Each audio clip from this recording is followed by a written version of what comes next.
اس سے ظاہر ہوتا ہے کہ یہ کوئی افراتفری میں کیا گیا تعاقب نہیں تھا، بلکہ ایک بہت ہی منظم اور سوچا سمجھا منصوبہ تھا۔ ہر کھلاڑی کو اپنا کردار معلوم تھا۔ اور اس منصوبے کے جو مرکزی کردار تھے ظاہر ہے عثمان خان تھے، 75 رنز بنائے اور پلیئر آف دی میچ بھی بنے۔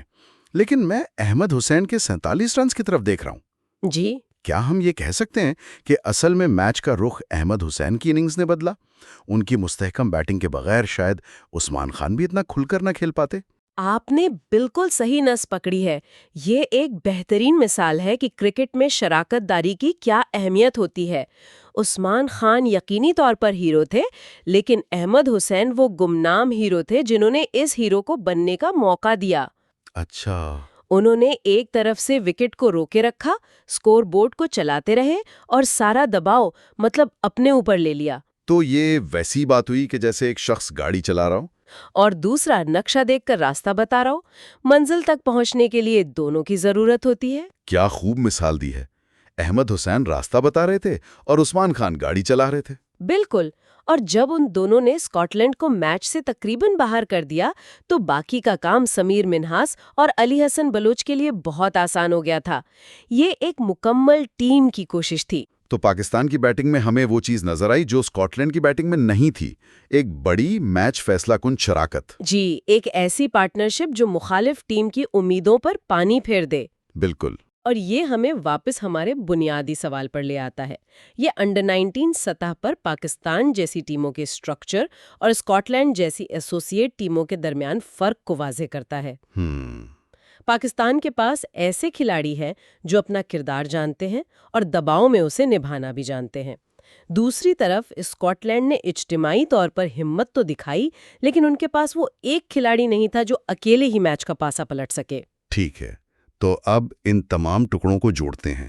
اسکاٹ لینڈ کی پرومسنگ لیکن نامکمل بیٹنگ، پاکستان کی جارحانہ مگر کامیاب بولنگ، اور پھر پاکستان کا ایک منظم تعاقب۔ جی، اس سب کا حتمی نتیجہ کیا ہے؟ یہ پاکستان کی طاقت تھی یا اسکاٹ لینڈ کی کمزوری؟ اگر ہم تمام نکات کو دیکھیں تو 3 بڑی باتیں سامنے آتی ہیں۔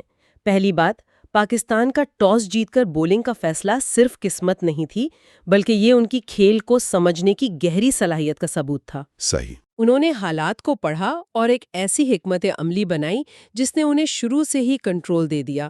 یہ واضح طور پر پاکستان کی طاقت کو ظاہر کرتا ہے۔ اور دوسرا نقطہ اسکاٹ لینڈ کی بیٹنگ سے متعلق ہے۔ ان کے مڈل آرڈر نے مزاحمت تو دکھائی، لیکن ان میں بڑے ہٹس لگانے یا رنز کی رفتار کو تیزی سے بڑھانے کی صلاحیت کی کمی تھی۔ اچھا، مطلب وہ آخر میں ایکسلریٹ نہیں کر پائے۔ بالکل، وہ 25-30 اوورز تک میچ میں تھے، لیکن آخری 20 اوورز میں وہ رفتار نہیں پکڑ سکے جو ایک بڑا سکور بنانے کے لیے ضروری ہوتی ہے۔ یہ ان کی حکمت عملی کی ایک کمزوری کہی جا سکتی ہے۔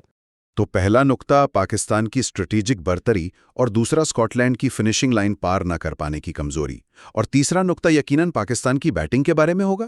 جی ہاں، تیسرا اور سب سے اہم نقطہ پاکستان کے بلے بازوں کا ٹیمپرامنٹ تھا۔ انہوں نے ہدف کا تعاقب کرتے ہوئے کوئی گھبراہٹ نہیں دکھائی۔